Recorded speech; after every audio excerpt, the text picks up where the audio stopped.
So hello and welcome along to Adoptees in Alliance. This is our second video on all things adopted matters.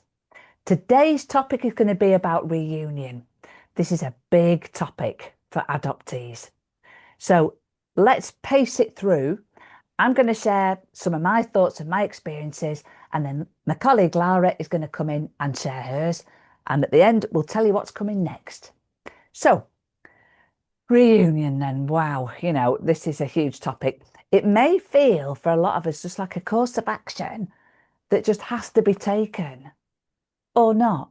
Some people don't feel the need to go find the birth family, but a lot of us really do. We want to know where we come from. So it kind of feels important, if not overwhelmingly important for some of us. Um, and it can be beset with expectations. We may well have loaded with emotions and we may be loaded with expectations. We get this idea that I'm going to find this family, I'm going to feel loads better, I'm going to know who I am. And that may be the case, but it really may not. Yeah. So it's just having a nice balanced approach. It may also be very costly in terms of time and money and stress. And oh man, it's a deal, this. And we may have lots of feelings about it. We may feel torn. We might feel, I shouldn't be doing this. This is bad. This is naughty. I'm being really ungrateful here. I shouldn't be doing this. My poor adoptive parents, what are they going to think? And yet pulled to find out who we are and what's in our blood. So there's a lot. There's a lot happening. It's a bit of an internal storm for a lot of us. And there's quite a few aspects to it. First of all, we've got this process to go through. There's these kind of stages to be navigated. Then we've got all these feelings and all these expectations and whoa, the overwhelm.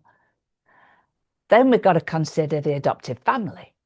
How's this going to impact them? What might we expect from them? And lastly, then we've got to think about the birth family and what on earth's going to happen there. So there's lots of considerations when we're thinking about reunion. And so, okay, let's start. The process is the kind of shortest bit I want to talk about. There is a process to be navigated, and it starts with the decision. Do I do this? Do I not? What kind of worms might I open? What fabulous things might I find?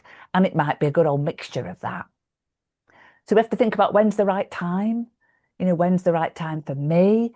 Am I feeling solid and grounded enough to do this? Is my life a bit up the wall right now? And maybe life is not the time in my life right now. But, the initial search, we might be going for clues. We might have information on the birth certificate. We might not. We might choose to go down the DNA route these days. Personally, I went down the social services road. Really lucky it was at a time when social services paid for it. But that's kind of not the case anymore. Lots of folk are going down the DNA, the ancestry route, and doing it that way. But if we go the social services route, there will be a point where we have to get access to records. And they will scrumble round and find our file if there is one anywhere. Sometimes there's not. Some people might go through a charity. PAC UK do a great finding job.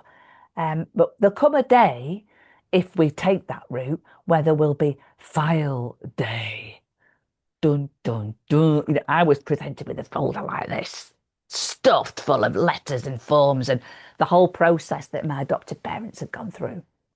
And I couldn't relate to it at all. This isn't about me. It felt so alien, But there will be a file day, which is big.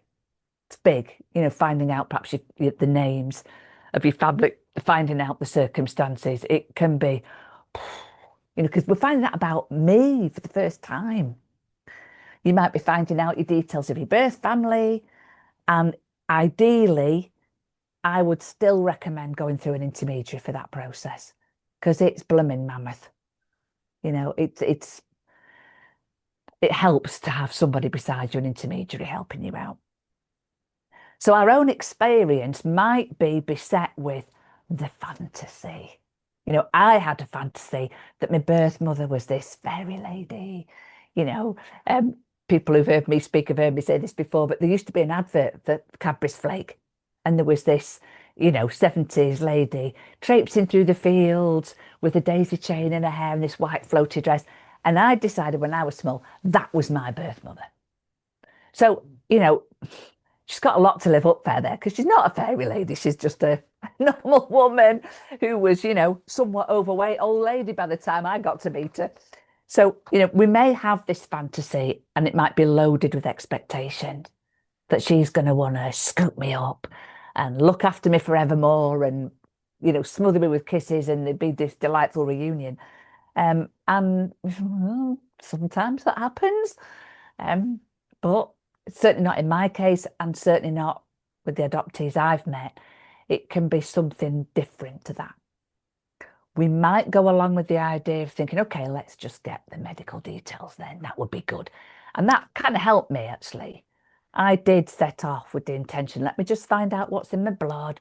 Is there anything I need to know about? Is there anything lurking?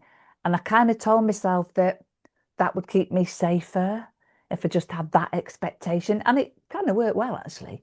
Didn't expect too much from the start. I thought, let's just go trickling in and get these bits of details. Because actually, to expect anything else was terrifying, yet compelling. We're kind of compelled, magnetized to do this. And it was blooming terrifying. And it felt risky because I was putting the relationship with my adoptive parents on the line. It didn't feel like a breezy thing to do. So you've got to then manage the reactions of everyone else around you. Because, of course, everybody else around you is intrigued. They think it's like being on the telly, like Long Last Family. And I had friends who were, they're excited and intrigued and, a bit insensitive, to be honest, a bit ignorant, as if this was a good, juicy bit of gossip. Oh, Jill's finding a birth family. And it blooming well wasn't, So I might, I don't know, suggest doing it a bit privately to start with, because this can shake us to the core. This can really rattle you, and everyone's experience is different. I've not heard two experiences the same. The adoptive family, it depends on the amount of openness. It depends on the amount of attunement to what adoption actually is. My adoptive parents, we didn't want to talk about it. It wasn't a secret, but it was certainly brushed under the carpet. It was something that wasn't alluded to. If people said, oh, don't you look like your dad? We all went, yeah. So there was that pretend thing going on. Yeah. And, it was cloaked, let's put it that way. And I didn't start till my adoptive father had died. Then there was only my adoptive mother to tackle with it. And I told a bit of a white lie. I told her that my birth brother had come to find me, and she still went bananas. And she was incandescent. And I'll never forget, she was furious, and she said to me, you wouldn't have dared do this if your father was still alive. So there was that feeling of control. And then as time went on, and she met my birth brother, who was charming with her, that was a bit of a result. But it took her years to settle with it and come to accept it. She didn't want to know about my birth mother, not at all. I don't want to hear. I had to pretend that I wasn't seeing my birth mother. It was just about my brother. I had to do all this kind of white lies to protect her. And one of the things that was quite revealing was she said to me at one point, I always knew this had happened. I knew you'd go off with them. And I got the sense then on sort of digging under that actually she dreaded this her whole life. And that kind of explained why I'd been kept at an emotional arm's length. Because she'd always dreaded, me going off with my birth family again. Because I was kept at an emotional arm's length, Yeah. So it kind of explained a lot, actually.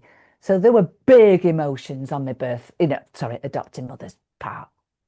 Not remotely happy. And of course, she was frightened. She was scared, and we know what fear does. The anger is kind of underpinned by this fear. I can understand it now, all these years later. But at the time, it was traumatic. I was 46 when I did this. And it was a right old anxious, dramatic time because I'm thinking she's going to reject me now. You know, that rejection that we always dread. You think, oh, I'm risking this now, you know. Anyway, it's settled, eventually. My little brother charmed her, good job. And he looked like me, so she could kind of go with that. And then there's meeting this blooming birth family. And what are they going to be like? And I had two different experiences. My birth mother was very hesitant. Took 2 years just writing, slowly creeping together. Birth father, completely different. Gets his letter from social services. Oh, brilliant. Waited for this all my life. Here's my phone number. Tell her to ring me tonight. So very different. Birth father was cock a hoop. He was dying to meet me. Birth mother was just more traumatized, because she'd had all that shame of the illegitimacy and the forced adoption. So she was much more emotional about it. Her partner was a bit resistant. He was a bit suspicious. Well, what does she want? She's not going to come and live with us. I'm 56, But there's a natural, kind of hang on, a kind of wariness around her because the other people aren't involved in that emotion. So that was tricky. And there was unexpected reactions from my wider family, cousins and people I'd been close to felt rejected. Oh, you're going up with them now. It was a right old time, of what Yeah. happened with my wider family, the birth family, on my dad's side, sisters delighted, brother a bit suspicious, a bit, Mm. hang on a minute, what do you want? On my mother's family, little brother delighted, cock a hoop, birth mother a bit more, she's reliving all the trauma. So very mixed stuff. But in doing so, I put bits of that jigsaw together. I put together who I am. I eat painfully slowly, cannot eat quickly to save my life. When I met my birth father, he tells me, well, now you know why. Because he and I would put our knives and forks down at the same time. So I worked out, okay, I've got your digestive system. Then I find out who I've got this fuzzy, nasty, curly hair from. That came through. Then it was, where does my arty ability came from? That was my birth mother. And it was like putting myself together like a jigsaw. Aha, there's that bit there and that bit fits there. So it was really valuable. And it was a right old drama. There was lots of highs, lots of lows. And then it takes some flipping maintenance. Here I am now. What am I now? 18 years down the line. And it's been a job to maintain it. You can't suddenly become a sister. That's hard. You can't suddenly integrate into people's families with a very different culture. And there was quite a few hurtful things. There were things I was left out from where, there were difficulties, and I just sort of persisted and adjusted expectations. So, what would I tell myself now? I'd tell myself, lower the expectations, go slowly. It's going to take time. And what I was after 18 years ago was the feelings I've got now. Because the feelings now are, I do belong with my sister. I do belong with my brother. All the parents are dead now. Ooh, Mm. freedom. Adopted parents both dead, birth parents all dead. So now it's just me and the siblings. And I don't really feel like an adoptee anymore. I feel like I'm Mm. just me now. So there's a sense of freedom there.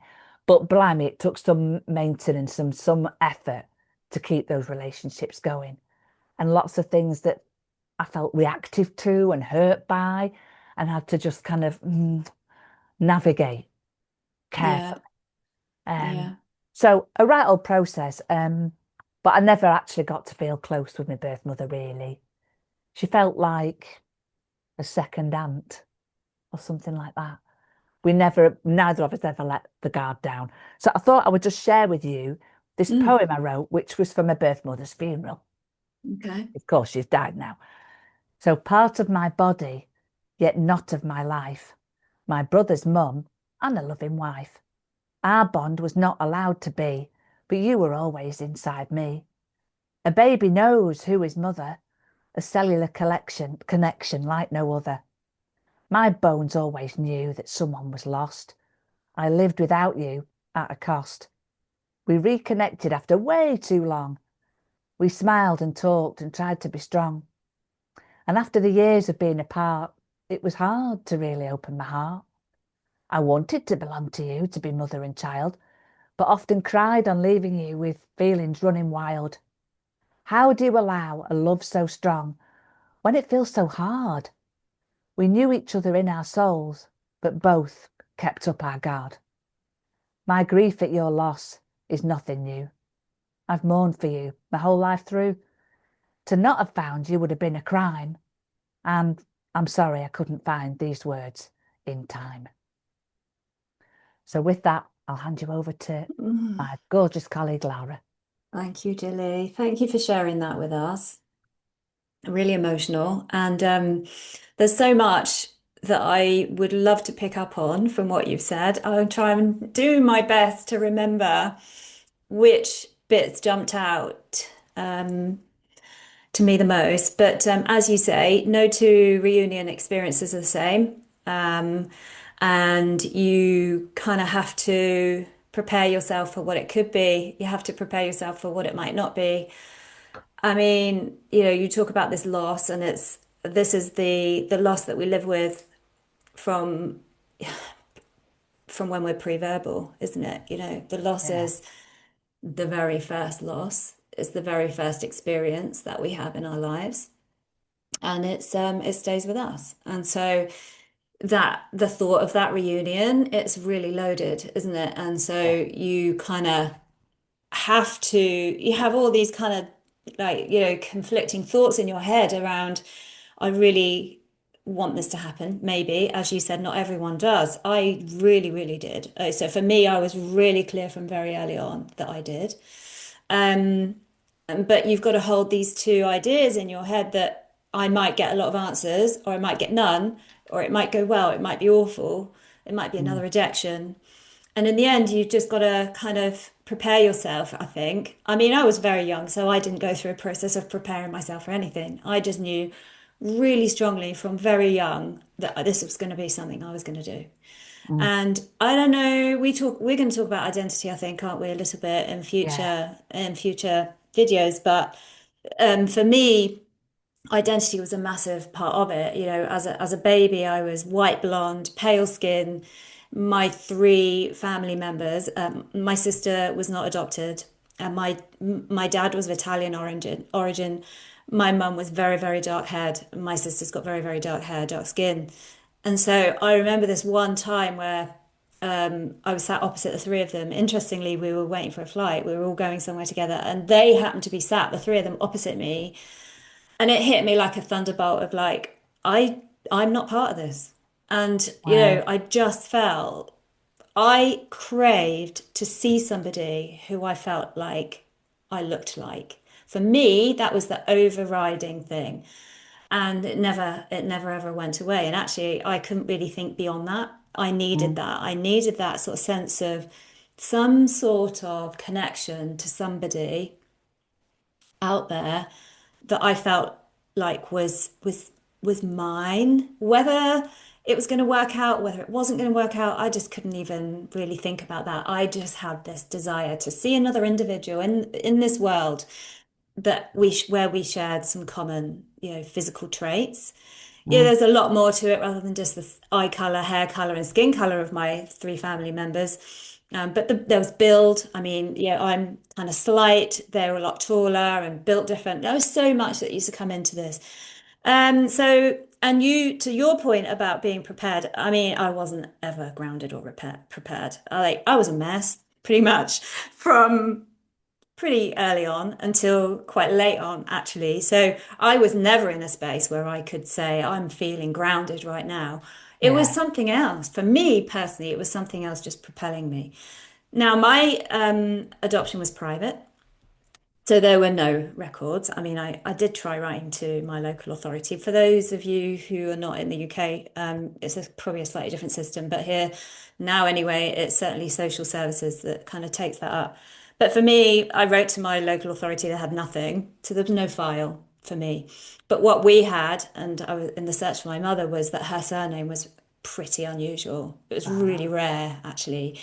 And so when we went into the kind of looking at the electoral rolls and looking in the kind of phone books, there were hardly any people with that surname. So it was a kind of a systematic process of finding out people in the country that had that surname, and that was a piece of information that my adopted parents did have. So Uh-huh. that's kind of how that happened. That took a really long time, but I did manage to connect with her. And I do remember getting the address, finding the address eventually, and I drove there. It was 3 hours from my house at the time, sitting outside and kind of having this, like you say, the fantasy, because I'd always lived with that fantasy. I had this idea of what she was going to be like. I think that happens to a lot of us. Um, and the reality was very different to the fantasy. You know, not in any kind of way other than I just expected that I would have this great big family, all these siblings that would look like me or that I would look like them. And yeah, 2.4, and it just was couldn't have been more different to that. And I remember sitting outside the house hoping to catch sight of her, and I didn't, but I got the address. I went back home, I wrote the letter, and I remember posting the letter and then going to work the next day, sitting there working and thinking, any minute she's got that letter, she's got that letter, she's got that letter, and it's all I could think about. And it was like I was in a twilight zone because all the I was at work, life was just carrying on like normal all around me. But up here, I knew this was the biggest thing that was Yeah. happening potentially for me ever in my life. And it was Mhm. probably unfolding at any point in that day, and nobody knew. It's kind of like being in that weird slow-mo thing. Anyway, I won't sort of drag that one on too much. I mean, I did get letters back and we did meet up. It wasn't, as we talked about, it didn't last particularly long. I mean, she was pretty traumatized about how I was conceived. She was pretty traumatized about the birth. She was actually not that much older than me. At the time when I was searching, she was only 15 years older than me. So her life hadn't gone in the way that I had kind of maybe thought it might have, you Mm. know? And so that kind of it created some stuff between us. And yeah, I mean, it was great to start with. I think the biggest thing that ever stayed with me was the physical similarities. And how when we met for the first time, she sort of moved her hair in the exact same way that I did, and all of these little things. Oh my goodness, I picked up on them, and it was unbelievable because just to be in a space with somebody that I felt I was, that mirrored a lot of who I was as a Right. person. As I say, the relationship kind of didn't really go on, and I think there's pain all through. Like you said, there's a potential for pain all the way through. One of the Mm. things latterly has been the fact that I've got two kids who I think, I understand logically that she voluntarily, through everything, had chosen to relinquish me as a baby. But there's still a part of you where you've got emotions still attached to that, regardless of whether it makes sense or not. Yeah. How could she do anything else at the age of 15? Probably. But you, as an individual, being the one that was given up, that still hurts, doesn't it, on some level?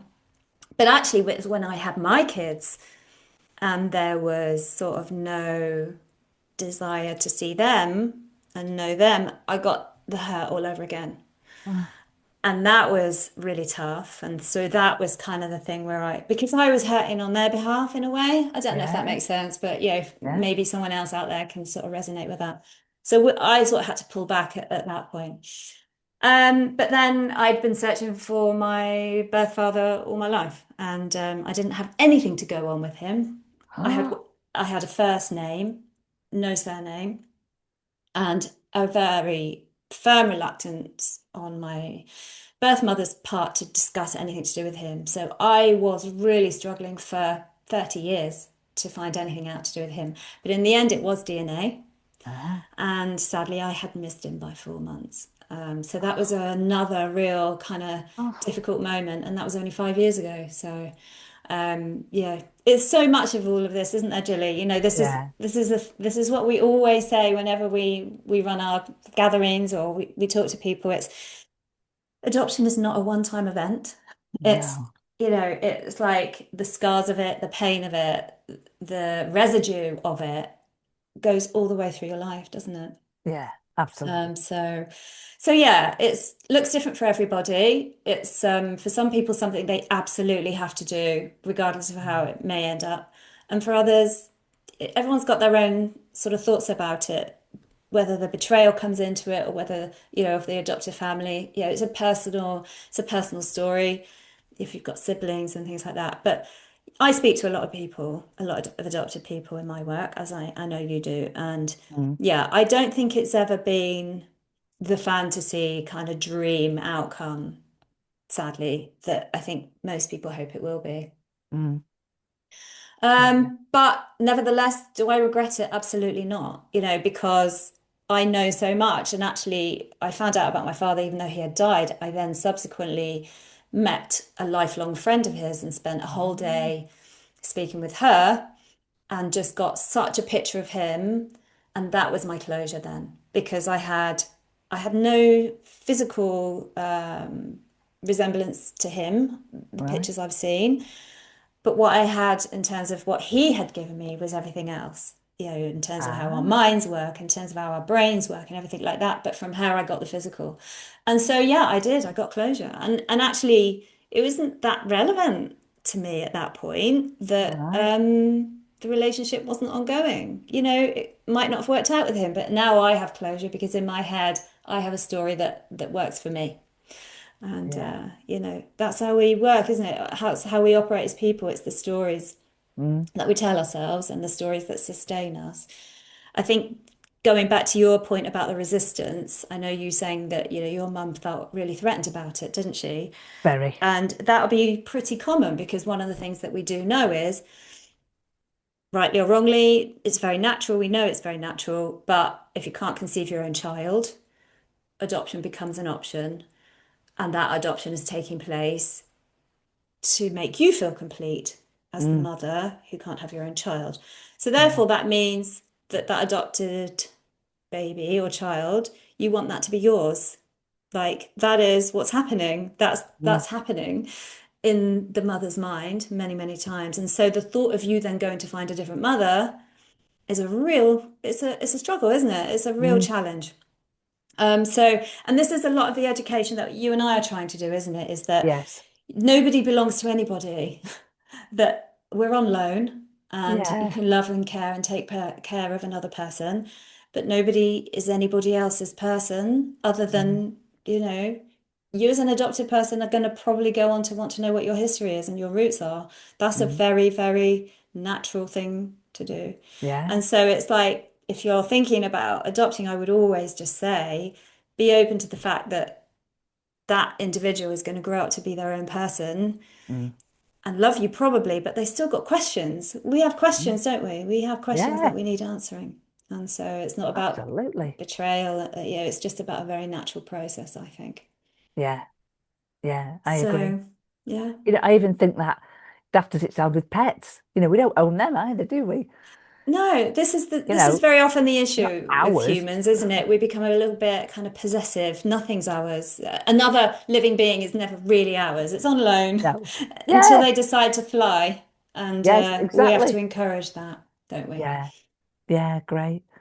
And yeah, you're right. I've never heard two the same reunion stories. No. Never heard two the same.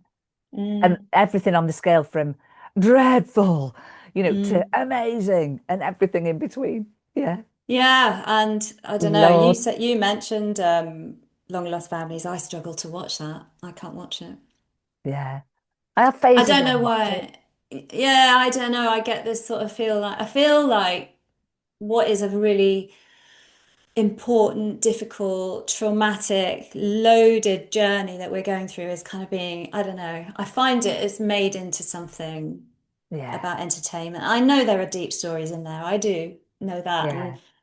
I don't, maybe I just can't watch it for other reasons, but I do struggle to watch it. So Yeah. I don't know. I watch it when I need to cry Do you? because there's Yeah. not much I can access that will Yeah. allow some of the grief out. So watching Long Yeah. Lost Family is a really good way of It's a good accessing some way. tears about it. Yeah. Yeah, it It's is a like good a way. route in when I need to release some of that. Ugh. I Yeah. think I tell you what I think it is. I think I might have just figured it out, is that I know that most of the people that are watching that, unless they've gone through adoption themselves, Mm. don't really understand what the adopted person, that massive kind of No. all the feelings, all the thoughts, all the fear, all the conflicting thoughts and Yeah. emotions, and how it's fed into their identity and how it's fed into them as teenagers and Yeah. people and maybe addiction and all those, there's so much.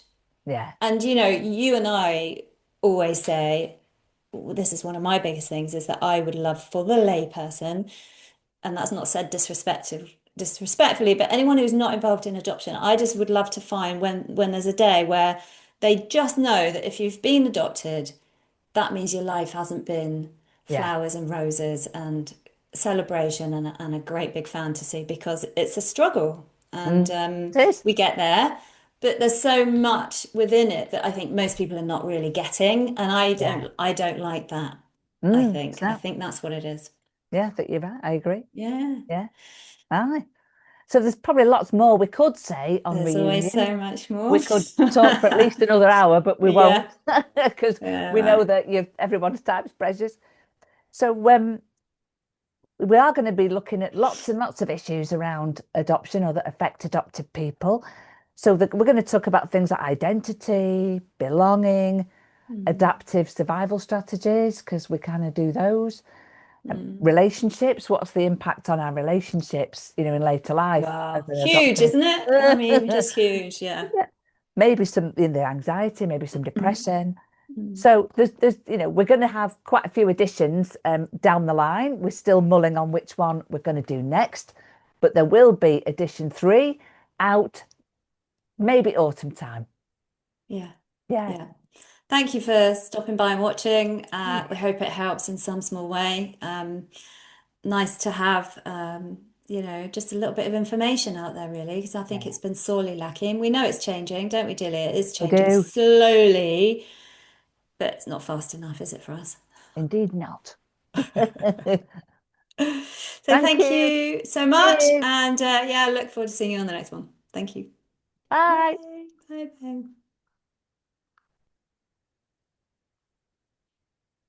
I think I've paused it. Let me check.